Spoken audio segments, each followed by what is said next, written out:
Pinuntahan namin ang anak ni Nanay Anita na nakatira din dito sa bundok.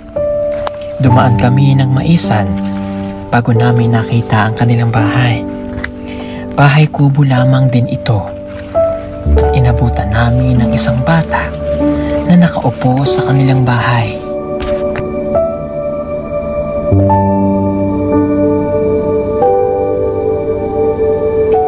Nag-iisip ang bata dahil ang mga oras na iyon ay wala pa daw silang pananghalian. Inaantay niya pa ang kanyang mga magulang na dumating. Dito sa bundok ay inilalaan niya ang kanyang oras sa pagtatanim ng mga gulay. Hindi na daw siya kasi nakapag-aral dahil hindi na kayang sustentuhan ng kanyang mga magulang ang pag-aaral niya dahil isang PWD na ang kanyang ama.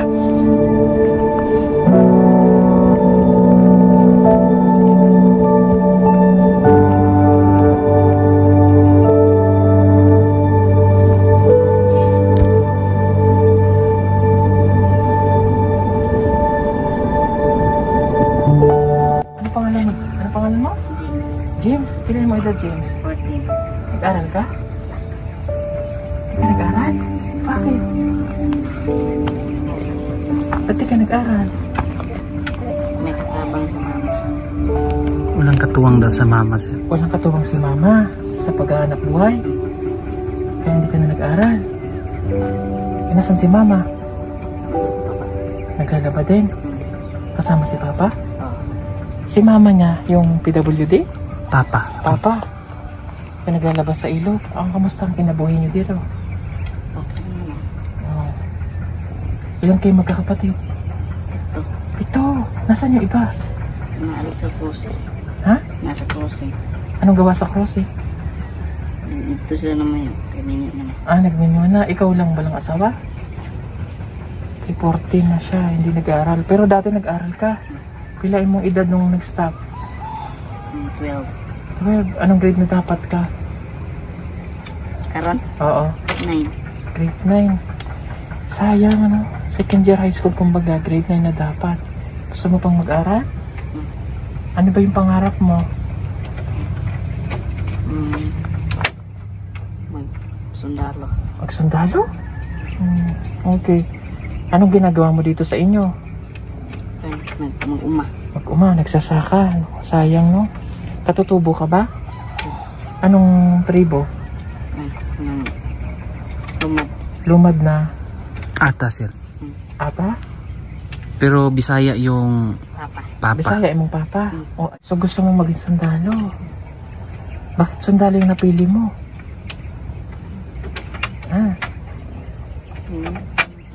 Gusto mo talaga yun? Okay. So matagal na kayo nagpuyo dito? Tugay na? Bahay po nila ay talagang yung typical na kubo na maliliit. May bigas ba kayo ngayon? Wala. Anong pagkain niyo dyan? Ha? May maliit na kanin daw, sir. Maliit na Konti. kanin, walang sudan. Kamusta si mama mo? Si papa? Lang, ito yung PWD na. Kiantayin natin, nandyan na ba? Malayo pa yan, sir. Malayo pa, nasa ubos no. Kamusta pagtulog niya dyan sa bahay? Ha? Umuulan? Natulo? Yung mga tanim dyan ng mga ano sa inyo? Mais? So ang tubig nyo doon pa nang galing sa ubos? Layo. Pero malinis yung paligid nila, ano? Alam mo dito sa kanila, buntok po itong mga kababayan. Pero mahirap talaga yung buhay. Tingnan yung bahay nila. Sino din sa likod? Ha? Yung nakakatanda niyang kapatid daw, sir. Ay, nakakatanda niyang kapatid. Parang kwarto-kwarto na. Bundok na rin kasi itong mga kababayan. Daming mais. Mga tanim na mais nila dito. Nakakatawa kahit na kubo yung bahay pero yung paligid malinis. Para makapag-aral ka pa. Nakapag-aral ka pa. Sana sikapin ng mga magulang mo na mapag-aral ka. Para hindi ganito yung buhay, no?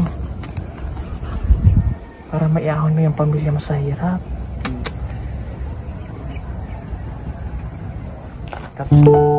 Ito ang kanyang ama na naging PWD na. Hindi na ito makapagtrabaho ng maayos mula nang ma-stroke.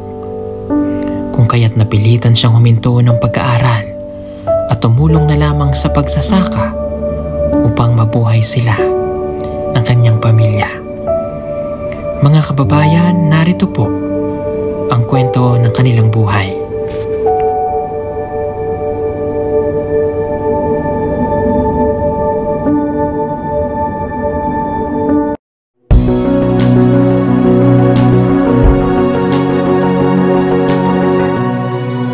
Kaya ha, umaabala ko kayo ha. Sige po, papasok po ako ha. Pwede po ba? Pwede akong pumasok? Sandali lang po. Sandali lang po ako ng ito nakamedyas na po.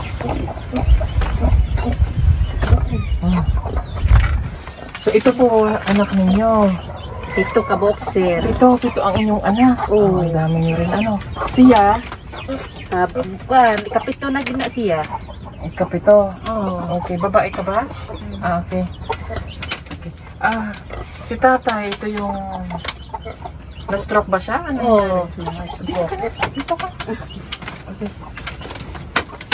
Ano po nangyari sa kanya? High blood. Na-stroke siya. Oo. Oh. Pila edad na? 48. 48. Ikaw? 45. Okay, anong pangalan niyo po? Nida. Nida, kapangalan ka pa ng ate ko. Si tatay? Billy. Okay, ano nga ulit pangalan mo? James. James, ikaw ba siya? Pangalan mo? Diary. Pero hindi na rin siya nag-aral? Wala na. Kay kuan man siya. Kay naman makakuan sa kong... So lahat, Makakuan sa ako. Makatabang. so lahat nito mga anak mo hindi na po nag-aral. Karon lang pong tuiga, sir. Kamusta ang buhay niyo dito? Unti lang. Kaluyan ng gapos Ginoo. Ano niyo dito? Nagtatanim-tanim? Oo. Mais. Mais. Kamuti. Si tatay may maintenance pa? Wala. Kamusta ka tay? Okay naman sir. Okay lang. Yung lang papilay-pilay. Oo. Bakit walang maintenance? Na-stroke siya. Walang napalit. Ay, wala kapalit, sir. Wala daw kayong bigas. Wala kayong bigas? Sir. Wala? Ano lang kinakain niyo po dito? Ang akong bata may magpangita og ano glubi, kakaon mi. Okay. So, siya ay anak ni tatay yung nandoon. Oo. Paralyzed din. Diyos ko. Tapos pare-pares po silang mahirap nga ang buhay. Itong mga bata hindi nyo na napag-aral dahil sa hirap din. Wala na po kayong planong pag-aralin sila? Pag-eskwelahan na po sunod tuig, sir. Oo. Mahirap kasi walang pinag-aralan. Luoy pod kayo, sir. Manggit ko ikatambang na mag-eskwela ko sunod na lang mo mag-eskwela kay kuan sa tapundok na hatag si Ginoo nga para maka-eskwela mo. Eskwela mo sunod. Ano po yung pangarap nyo para sa mga bata? Akong kuan, sir, kanaang makalampo siya, sir, untama na siya kanaang makalampo sila makatabang sa amua. Na lang po na mo. Okay. So itong bahay ninyo parang delikado nauga tayo, magigiba. Kamusta po din sa loob? Okay naman. Parang nakakatakot. Paano pag may bagyo? Ha? Yes, sir. Kasi po yung bahay po nila, ayan, ito sako. Hindi siya mga good lumber, kumbaga mga ipil-ipil, mga inano lang. Pag nasira, gagawa ulit ng bahay. Oo. Palipat-lipat kayo ng bahay? Okay. So ngayon, meron po kami ibibigay na tulong para po sa inyo. No, ito po ay galing kay Tita PB Angels. Maraming salamat kay Tita PB Angels para makatulong kay tatay. Baka at least ma-maintenance na gamot na kailangan at makabili kayo ng pagkain ninyo, ha?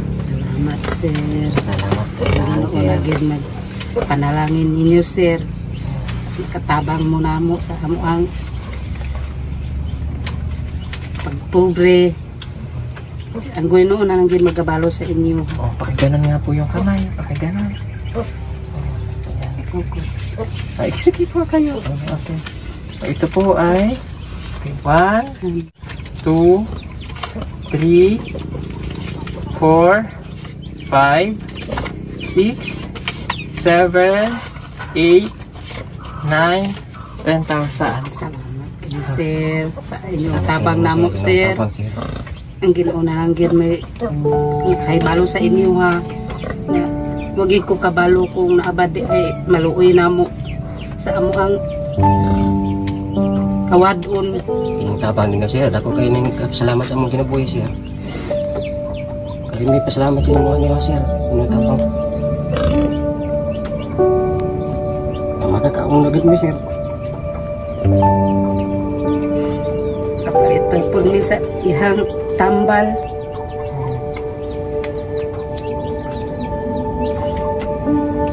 Nalangin yung dihatag, sir. Dako kayo salamat sa Ginoo ni, sir. Ginoo, sir. Magabalos ka ninyo. Okay, so sana pong magamit niyo sa pagpapagamot ni tatay. Marami pong salamat sa kay Tita Pipi Angels. Salamat kayo sa inyo, ha. Sabi na gid tong nagdatag ani.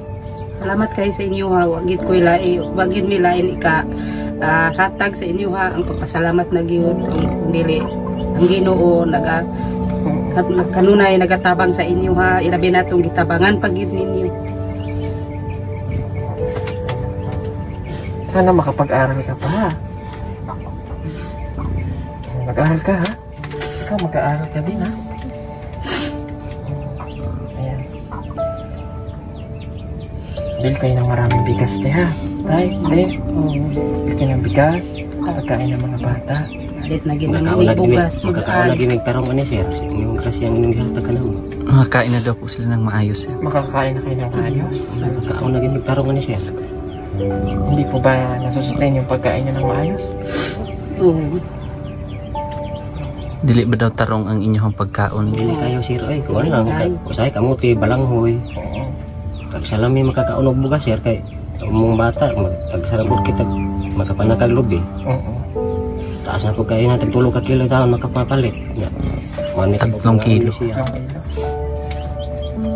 Ayan. Makakain na po kayo ng bigas. Hindi kayo madaming bigas, ha. Alit na gid mi ani sir bugas sudan.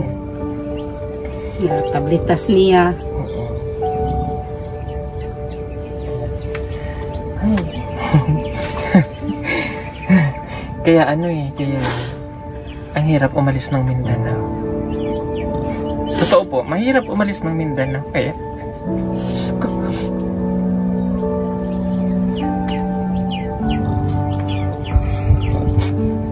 sa dami nung kailangan namin tulog.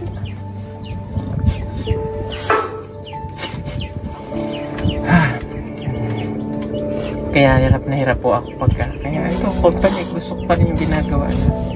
Kasi hindi talaga maubos-ubos, hindi kaya. Yung mga tinutulungan, ang dami. Kaya ilituloy ang ating charity, no?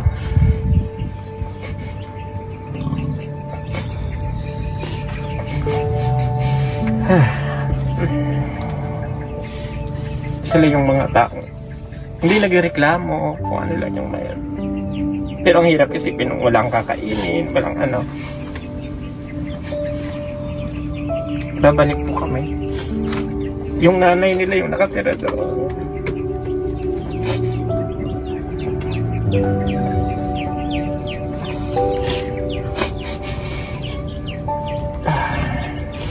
Sige po, pasensya na kayo, ha? Pasensya na. Naging emotional. Kaya ayoko nga aalis ng Mindanao, eh. Kaya lang.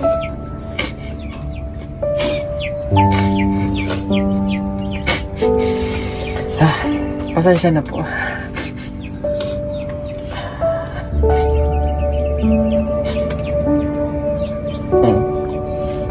Magsisikap po kayo, ha, para sa mga anak. Ha? Magsisikap po kayo, ha? Para makapag-aral sila. Oo. maraming pong salamat. Sana, yun, pag umalis na po talaga ako dito, huwag niyo pong kalilimutan sila ko yung Ellie. Pero sila po yung magpapatuloy ng ginagawa natin. Thank you, sir. Mahal na mahal ko po kasi yung mga katutupo.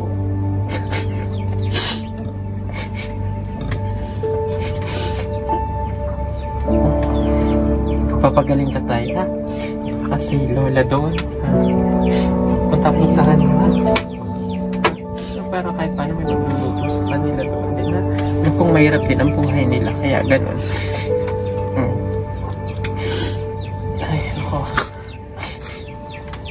Minsan na po sa medyo emotional yung bumalik ako dito ngayon.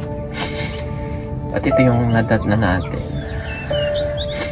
Hindi kasi namin sila nakita nung una pa lang na dumadaan kami dyan. Kaya pala, every time nadadaan ako, parang sinasabi ng bahay na yun, yung lumang bahay doon, puntahan namin siya kasi mayroong natatago sa likod ng bahay na yun, na lumang bahay. Yung pala yung mukha na ipinapakita sa amin na puntahan ito kasi mayroong mga taong nakatira pala na ganito. So yun po. Kaya maraming salamat po sa pagmamahal niyo ulit at sa panasawang pagsuporta sa amin kay Tita PB Angels, kay Tita PB Lab, at sa lahat po ng sponsor natin. Thank you. At sa lahat po ng viewers na nanonood at di nag-skip ng ads.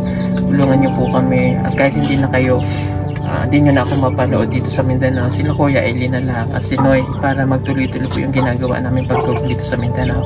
Maraming pong salamat and God bless po sa inyong lahat. Thank you po. Salamat sa inyong pagdalaw sa amo. Babalik po kami. Sige po, salamat. Ayan, naalis na po kami mga kabayan. Kasi saglit lang talaga yung pagbisita ko dito sa Davao.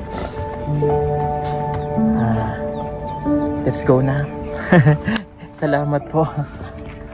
Bye-bye, Nek.